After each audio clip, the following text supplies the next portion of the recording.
Programme में एक बार फिर खुशामदीद। बात हो रही थी NRO 2 के हवाले से और ख़ास तौर पे डायलॉग के ऊपर शाहनवाज जदून साहब बात कर रहे थे। शाहनवाज साहब, चूँकि NRO 2 की बात हो रही है, ये वो ऑफ़र थी जब 2018 में आपने हुकूमत संभाली और आसिफ अली जरदारी साहब ने भी, बिलावल भुट्टो साहब ने भी और शहबाज शरीफ साहब ने भी कहा कि जैसे भी है हम आपको साथ लेके चलने को तैयार हैं, मानते हैं आपके इस मैंडेट को। उन्होंने कहा ये सिलेक्टेड असेंबली है, सिलेक्टेड मैंडेट है, लेकिन उसके बावजूद आगे चलने को तैयार थे। क्या वजह बनी कि जो मिसाक मैशियत आज जिसकी बात हो रही है ये उस वक्त का प्रपोजल है, उसके ऊपर अमल दरामद नहीं हुआ, और अब ज़ाहिर इसके ऊपर आपकी जमात, ख़ासतौर पर आपके चेयरमैन खुलकर बात कर रहे हैं कि एक ट्रैप था और चूँकि एहतसाब नहीं होना था और इन लोगों को NRO 2 देना था, मुझे भी इस पर मोटिवेट किया गया।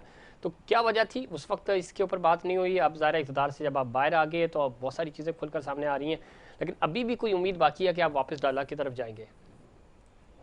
जफीर भाई देखिए, बात यह है कि अगर हम इनको NRO दे देते तो ये हम पाकिस्तान के 22 करोड़ अवाम के साथ गद्दारी करते हैं, क्योंकि हमारा शुरू से नारा यही था कि हम करप्शन के खिलाफ थे और हमने कहा है कि जिन्होंने पैसा लूटा है इस मुल्क के अवाम का और आज जो इस मुल्क के अवाम सफर कर रहे हैं जी, आज जो ये महंगाई है, आज जो बेरोजगारी है, आज जो खरबों रुपए जो हमारे ऊपर कर्जा है, ये इन्हीं की वजह से है। और इन्हीं लोगों के साथ अगर हम हाथ मिला लेते हैं तो हमने जो अवाम से वादे किए थे और अवाम ने एक चेंज के लिए हमें वोट दिया था, हमें जो मुंतखब किया था, तो इसीलिए कि हम एक चेंज लेके आएंगे और इन चोर और जो डाकू जिन्होंने इस मुल्क के गरीब अवाम का पैसा लूटा है हम उनसे रिकवर करेंगे।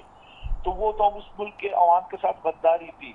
दूसरी बात ये कि आपने कहा कि NRO 2, देखो NRO 2 अब क्या है, ये किस मकसद के लिए आए थे आपके सामने, पूरी दुनिया के सामने, पूरे पाकिस्तान के सामने, कि इनके केसेस खत्म हो रहे हैं और तमाम केस सबके खत्म हो गए, चाहे वो पीपल्स पार्टी के लोग हैं, चाहे वो मुस्लिम लीग नून के लोग थे, चाहे वो JUI के थे। इसमें शाह साहब ये कह रहे हैं कि केसेस में जान ही नहीं थी, ज़ाहिर उनको नहीं तो नहीं ख़त्म होना नहीं, था। जान सब कुछ था।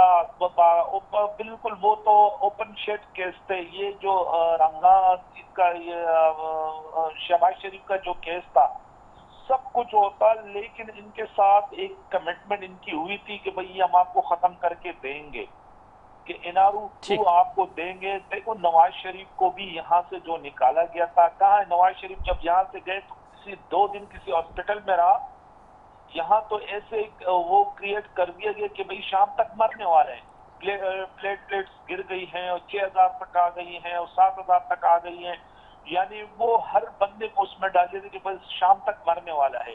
लेकिन जैसे वो यहाँ से जहाज में बैठा, वहां से एक अशाश बशाश होकर जहाज से खुद उतरा और अपने घर चला गया। बात यह है कि ये पूरे प्री प्लानिंग के तहत हुआ। और जो खान साहब कह रहे हैं कि जब मैं कहता था बाजुआ साहब को कि भाई इनका एहतसाब करना है, तो वो यही कहते थे कि खान साहब आप छोड़ें इनको, आप इकोनॉमी पे तवज्जो दें। भाई इकोनॉमी पे कैसे तवज्जो दें जफीर भाई? बाहर से अगर आप पैसे अपने घर लेके आते हो और घर के लोग ठीक। अब डॉक्टर सराफ सरकी साहब, आप किस तरह देख रहे हैं शाहनवाज जदून साहब जिस तरह बता रहे थे कि एक तो ये है कि इनके ऊपर प्रेशर था डे फर्स्ट से, चीज़ें आप ज़रा वो अब बता रहे हैं। लेकिन डॉक्टर साहब, वाकई में आपके जो केसेस थे उनमें जान नहीं थी, या जो जो शाहनवाज जदून साहब बात कर रहे हैं? ये तो ये शाहनवाज साहब और इमरान खान साहब मेरे भाई हैं शाहनवाज, ये बात ऐसी कर रहे हैं कि इनका कुछ भी इनके हाथ में नहीं था, खामखा ये हुकूमत में बैठे हुए थे। ऐसी हुकूमत में करने का फायदा क्या? और इतना वो इमरान खान साहब ये कहते थे कि मैं इतना पावरफुल हूँ, एस्टेब्लिशमेंट मेरे साथ है, और इसी सब एक पेज पे। अब ये जब हुकूमत से उतर गए तो अब ये बातें कर रहे हैं कि ये हो गया वो हो तो गया। सर किसका यकीन करें, पहले पे भरोसा करें या अब? देखें ये तो अब इतना आदमी बेवकूफ नहीं होना चाहिए, इतने कम से कम जो इतनी सोच तो होनी चाहिए कि वो इतनी बड़े मनसब पे पहुंच जाए और उसके बाद उसको हर चीज पे कन्विंस कर दें। इन्होंने खुद मियां नवाज शरीफ को निकाल दिया बाहर, और ये खुद जिस तरह आए थे और जो लेकर आए थे, जाहिर है उनका ये कहना मान रहे थे, ये खुद अभी 144 कर रहे हैं। वो तो कोई एक चीज ऐसी कोई बात है ही नहीं। अब ये जो बातें कर रहे हैं और जिस तरह की ये अब ये बयानात दे रहे हैं, ये तो मेरी समझ से सियासत हम भी अच्छा ठीक है सियासत डॉक्टर साहब करते आए हैं, जी लेकिन ये हमें अकल में बात नहीं आती जो इस तरह की बातें कर रहे ठीक हैं। है। अच्छा डॉक्टर साहब एक चीज़ बताइएगा, आपको लगता है कि जो अब मामलात बन गए, चूंकि पंजाब तो ठीक है किसी हद तक बड़ा नेक टू नेक मुकाबला है, कुछ नंबर्स का फ़र्क है, हो सकता है वो नंबर्स जोड़ तोड़ सर करके आप पूरे कर लें। जफरीन भाई, ये इसमें कोई ये शाहनवाज साहब भी सुन रहे हैं, इसमें कोई शक नहीं कि इमरान खान साहब की एक अच्छी मकबूलियत भी थी, उसके साथ एक एस्टेब्लिशमेंट की मदद भी थी, लेकिन जिस तरह वो सियासत कर रहे हैं वो सियासत में अपना नुकसान कर रहे हैं। ठीक। अब आपके पास इतनी हुकूमतें हैं, आप अगर मिसाल के तौर पर एक आप भी समझते हैं जब ये ट्रस्ट कर रहे हैं उनके ऊपर, चौधरी परवेज इलाही के ऊपर, परवेज इलाही वो उन्होंने आकर टीवी पे बयान दिया कि अगर असेंबलियां टूट भी जाएं तो इलेक्शन नहीं होंगे। ठीक। आपने सुना नहीं सुना ये? जी जी बिल्कुल ऐसे ही है, लेकिन तो अब ये कौन सी दुनिया में रहते हैं, मुझे तो कुछ इनका समझ में नहीं आ रहा। ठीक है ये बयान तो है, लेकिन तरह डॉक्टर साहब चूंकि वक्त भी कम है, मैं सिर्फ ये जानना चाह रहा हूँ आपसे कि एक तो ये कि क्या आप पंजाब असेंबली बचा पाएंगे, फिर दूसरा ये कि देखिए, ज़ाहिर है पंजाब असेंबली के अंदर जिस तरह का माहौल बन रहा है, मोमेंटम बन रहा है, आपको लगता है कि अब पाकिस्तान तहरीक इंसाफ प्रेशर में आ गई, चूंकि आपका सरप्राइज पहले आ गया? जफरीन भाई, बात ये है कि ये पंजाब असेंबली वो है, एक रात में 100 से ज्यादा जो है असेंबली के मेंबर टूट के दूसरी पार्टी में चले गए थे, आपको भी याद जी होगा। याद है, माजी में होता रहा ये। माजी में होता रहा है। तो ये सियासत में हरफ आखिर बिल्कुल नहीं होता है। लोग जो है वो सियासत करना चाहते हैं, डेवलपमेंट करना चाहते हैं, उनको 5 साल का मैंडेट मिला हुआ होता है, बहुत सारे इशू होते हैं, मतलब एक एक दिन आप एक दिन का चीफ मिनिस्टर का भी आपने फिल्म भी देखी होगी। एक दिन की हुकूमत भी बहुत बड़ी बात होती है। 3 महीने के लिए भी पता नहीं बड़ी बड़ी पॉलिसियां केयर टेकर कभी कभी हुकूमतें बना के पूरा। ठीक, लेकिन डॉक्टर साहब एक चीज इसमें बड़ी इंपॉर्टेंट है, मैं फिर शाहनवाज साहब की तरफ जाऊंगा। जो ये एक खदशा है और बड़ा सीरियस नोट पे इसके ऊपर डिस्कशन हो रही है, आपकी नॉलेज में भी होगा कि कहा यह जा रहा है कि शायद इकॉनमी, ये जो हम देख रहे हैं माशी इमरजेंसी की बातें हो रही हैं, इस तरह का कोई माहौल बनेगा और हो सकता है कि इलेक्शन जो है वो 1 साल और डिले हो जाए।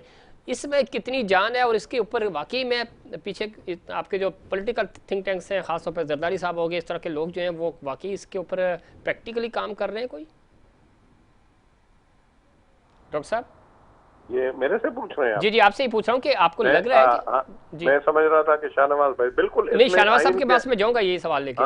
आइन के अंदर ये गुंजाइश है, अगर ऐसी सूरत हाल हो मुल्क के अंदर तो इलेक्शन कराने की पोजीशन में नहीं हो मुल्क, या इकोनॉमिकल पोजीशन खराब हो, अमन अमान की सूरत हाल खराब हो, सैलाबी सूरत हाल हो, तो ऐसे सूरत हाल में 1 साल एक्सटेंड आइन के अंदर, ये गैर कानूनी नहीं होगा, आइन के अंदर है कि आप एक्सटेंड कर सकते हैं। अच्छा तो ये सेम असेंबली आगे एक्सटेंड होगी या केयर टेकर सेटअप जो है वो 1 साल के लिए नहीं नहीं, ये सेम यही। अच्छा, ये एक रेजोल्यूशन आएगा नेशनल असेंबली में, 1 साल एक्सटेंड हो जाए। तो डॉक्टर साहब रेजोल्यूशन पास कराने के लिए, उस करारदाद को पास कराने के लिए आपके पास कितनी अक्सरियत चाहिए होगी? सिंपल मेजॉरिटी चाहिए उसमें, जो आपके पास है 172 चाहिए आपको। ठीक है शाहनवाज जुदून साहब, एक चीज जो बड़ी दिलचस्प भी है और इम्पोर्टेंट भी है, इसके ऊपर कुछ पिछले कई दिनों से जो सियासी हल्के हैं और ख़ासतौर पे जो बड़े मोतबर सियासतदान हैं वो इस पे बात कर रहे हैं, माशी इमरजेंसी की बात हो रही है।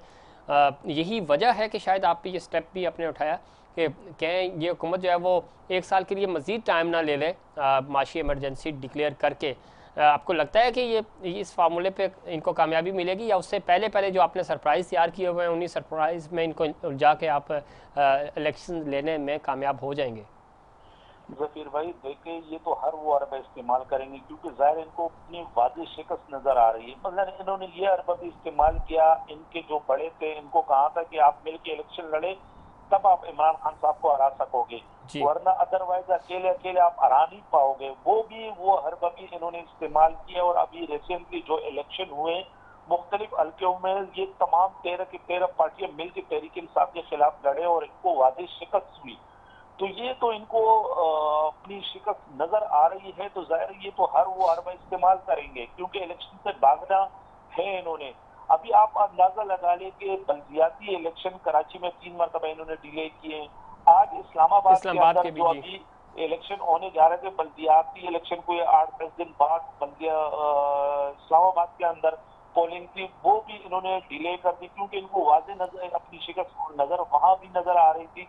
तो इसीलिए ये लोग तो हर बार इस्तेमाल करेंगे कि भाई मुल्क में माशी हालात सही नहीं है, दूसरे वो है, इसलिए इसको एक्सटेंड करें ताकि शिकस्त से ठीक बचने के लिए। लेकिन ये हम इनको ये हरबे इस्तेमाल नहीं करने ठीक देंगे, हम अपना है। जमहूरी शाहनवाज हक जुतून साहब, इस्तेमाल अगर करेंगे इंशाल्लाह। अगर अगर तहरीक एतवाद जिस तरह ये लेके आ रहे हैं, ज़ाहिर आज उन्होंने करारदाद जमा करा दिया, अब आगे प्रोसीजर होगा, तो अगर ये करारदाद कामयाब हो जाती है जिस तरह पहली बार नेशनल असम्बली में भी हुआ ऐसा, तो उसके बाद की हिकमत अमली क्या होगी? क्योंकि फिर पंजाब तो आपके हाथ से निकल जाएगा। केपी में आपकी बहुत अच्छी पोजीशन है, ज़ाहिर है वहाँ पे इस तरह की कुछ सिचुएशन नज़र नहीं आ रही बज़ाहिर, लेकिन जिस तरह भी सराब सक्की साहब कह रहे थे कि पंजाब असम्बली में हमने देखा कि 100 के 100 लोग मूव हो गए कि थे दूसरी तरफ, ये माजी में होता रहा है, पाकिस्तानी सियासत में ये कुछ कोई अनोखी बात नहीं है।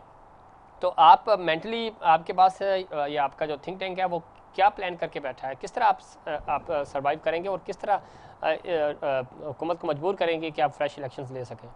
देखिए जफीर भाई, उसके लिए तो जाहिर है हमारी पार्टी की जो थिंक टैंक है वो बैठे हुए और उन्होंने मुख्तलिफ डिसीजन ली हुई है और वक्त आने पर हम उसको इस्तेमाल भी करेंगे। ठीक। लेकिन मैंने जैसे आपको प्रोग्राम में के दौरान कहा कि वो लोग जो सियासी लोग होते हैं और वो दूर तक उनकी नजर होती है तो वो सियासी खुदकुशी करेंगे। अब रह क्या गया है 6 महीने या 7 महीने या जो भी, तो उसके लिए वो कभी भी सियासी खुदकुशी नहीं करेंगे। और फिर ऐसे पार्टी की जब उनको पता है कि भाई इनकी टिकट जीत का निशान है, यानी जीत की वो है, तो वो कैसे ऐसे पार्टी को छोड़ेंगे? वो ठीक है, लेकिन देखिए परवेज इलाही साहब जो आपके बड़े अच्छे, ज़रा आपने उनको सीएम बनाया 10 सीटों के ऊपर, वो जब इस तरह के बयान देते हैं तो जब से वो बयान दे रहे हैं हम देख रहे हैं कि आपके कैंप्स के अंदर भी इस चीज़ को लेकर बड़े लोग सीरियस हैं कि मामलात के हैं, हमारे हाथ से स्लिप तो नहीं हो रहे। देखिए बात है कि परवेज इलाही साहब तो जाहिर है वो हमारा इत्यादी है, हमारे पार्टी का वो नहीं, लेकिन ये ना कि वो भी जाहिर है अपने उसके चक्कर में लगा हुआ है, कह रहे हैं कि भाई मेरे साथ आप पार्टी को ये तहरीक इंसाफ को कह रहे हैं कि आप हमारे साथ सीट एडजस्टमेंट करें और इतने सीटों पर वो अपने एक वो रख रहा है और जाहिर हमारा अपना भी एक मौक़िफ़ है और अपने वो उसके सामने रखते, तो इंशाल्लाह ये मसला हल हो जाएगा। इतना कोई वो नहीं है और वो हमारे साथ कड़े में है और वो पीछे नहीं हटेगा। अच्छा शाहनवाज साहब, जाते जाते बताइएगा, पंजाब असेंबली तहलील होगी या तहरीक एतमाद कामयाब होगी? नहीं, पंजाब असेंबली तहलील होगी। पक्की बात है? परवेज इलाही साहब पीछे तो नहीं हटेंगे? नहीं, पीछे नहीं हटेंगे। मैंने कहा कि परवेज इलाही साहब भी पीछे हटेंगे तो वो भी सियासी आदमी है और बहुत सीनियर सियासतदान है, वो भी दूर अंदेश सियासतदान है और उनको भी पता है कि इस वक्त बका तहरीक इंसाफ, उनकी सियासी बका तहरीक इंसाफ के साथ चलने में है। ठीक है, अदरवाइज ये 13 पार्टियों के साथ तो उनको पता है कि भाई मौत है और कुछ नहीं। डॉक्टर सराब सक्की साहब, आपके साथ देखते हैं वाकई में कोई बड़ा सरप्राइज आएगा और इस तरह ये कह रहे हैं परवेज इलाही साहब बिल्कुल डिफरेंट बात कर रहे हैं, इनको भरोसा तो है, लेकिन साथ ये भी कह रहे हैं शाहनवाज साहब कि अगर वो कोई फैसला लेंगे इस तरह का तो ज़ाहिर सियासी खुदकुशी होगी। और आप इसको किस तरह देखते हैं? वाकई में पंजाब में कोई अपसेट होने जा रहा है? जफरीन भाई, बात ये है कि ये जिस तरह ये कह रहे हैं ना, ये खुद अफसर तो ये कह दें, कुछ नहीं करें आप जाकर ये कह दें कि भाई आप टाइम पे इलेक्शन करवाएं, कोई असेंबलियां नहीं टूटेंगी, कोई प्रॉब्लम नहीं होगा, मसले मसाइल सब हल हो जाएंगे। अगर ये जिस तरह ये सियासत कर रहे हैं उसमें ज्यादा आगे बढ़ेगा और इनको नुकसान होगा।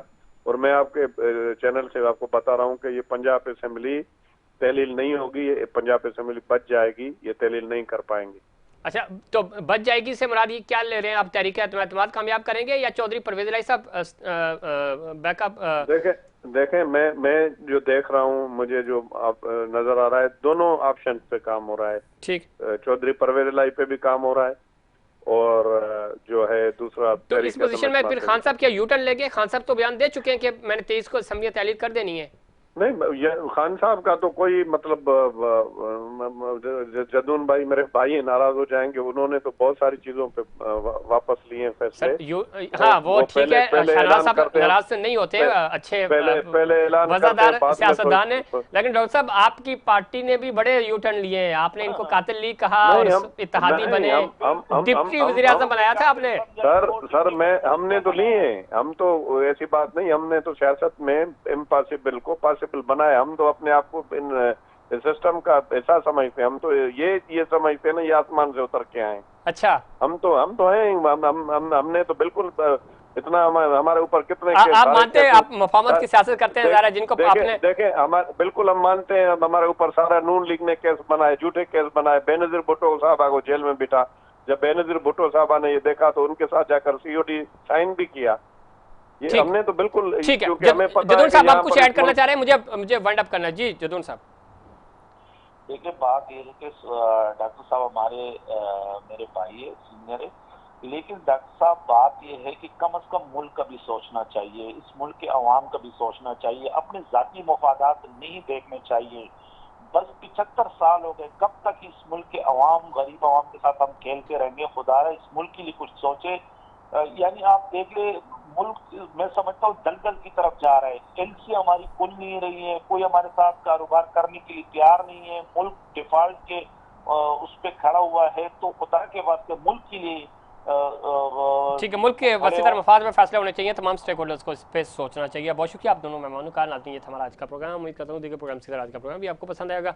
मुझे और इनसाइड पाकिस्तान की पूरी टीम को दीजिए इजाज़त। अल्लाह निगहबान।